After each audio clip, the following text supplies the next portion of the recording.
नमस्कार साथीहरू, मेरो प्यार भर नमस्कार। आज पनि म कुकिङ गर्दैछु साथीहरू। ल, यहाँ मेरो श्रीमतीले भात बसाइसकेको छ हैन।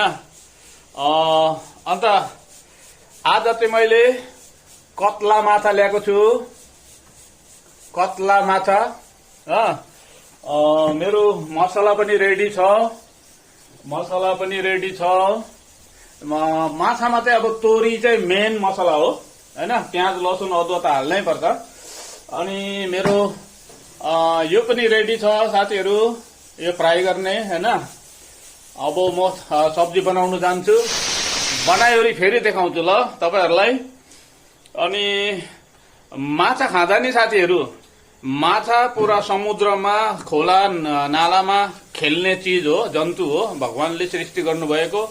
माछामा जुन चाहिँ कनसँग खेल्ने बुद्धि हुन्छ नि, माछा खाने मान्छेको बुद्धि पनि त्यस्तै हुन्छ अरे। मैले चाहिँ यो मेरो किताबमा पढेको उहिले क्लास 8 9 मा है। ल, म पछि फेरि आउँदैछु साथीहरू। ल, धन्यवाद। लाइक कमेन्ट शेयर गर्नुस् ल। साथीहरू हेर्नुस् त, मेरो यो कत्ला माछा पाकेर रेडी छ हो। कस्तो लाग्छ तपाईहरुलाई कमेन्ट गर्नुस् ल। कत्ला माछा मैले बनाइसकेको छु हो, दामी भएको छ। अब भात मजाले जान्छ साथीहरू हो। मैले बेसी ल्याएको थिइनँ, 150 रुपियाँको ल्याएको थिएँ। हामी बुढाबुढीलाई त काफी हुन्छ हैन। दुईटा त मैले चियासँग खाइदिएँ।